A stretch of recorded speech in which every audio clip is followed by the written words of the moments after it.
Good morning বন্ধুরা, শুভ সকাল।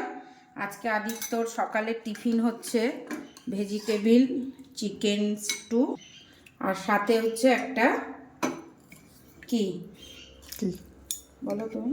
আন্ডা। হ্যাঁ, তো ভেজিটেবিল চিকেন স্টুতে একটা আলু, আলু দিই, কিন্তু ওটা সেদ্ধ আলু, ঠিক আছে, যেটা খেলে কোনো অসুবিধা নেই। আর একটুখানি ধনেপাতা, একটুখানি পালং শাক দিই, যাতে এই তোর হেলথ ঠিক থাকে, ঠিক আছে। তো আর সাথে আছে একটা এই যে এগ বয়েল। তো চলো আদিত্য সকালের টিফিনটা তোমাদের সাথে শেয়ার করলাম। তো বন্ধুরা, এটা আদিত্য খায়, তো কেমন লাগে আদিত্যকে জিজ্ঞেস করবো, আর আদিত্যর হেলথ কেমন থাকে এটা খেলে, যাতে তোমরাও খেতে পারো। ভালোই লাগে খেতে। আর ঠান্ডার সময় গোলমরিচ, ঠান্ডার সময় তো অবশ্যই খেতে হবে, কেননা স্যুপ আর ডিম ঠান্ডার সময় মেনে খেতে হয়। তো হ্যাঁ, স্যুপ তোমরা খেতে পারো। আর যারা জিম টিম করো বা করো, অবশ্যই ওদের জন্য তো ম্যান্ডেটরি আছে।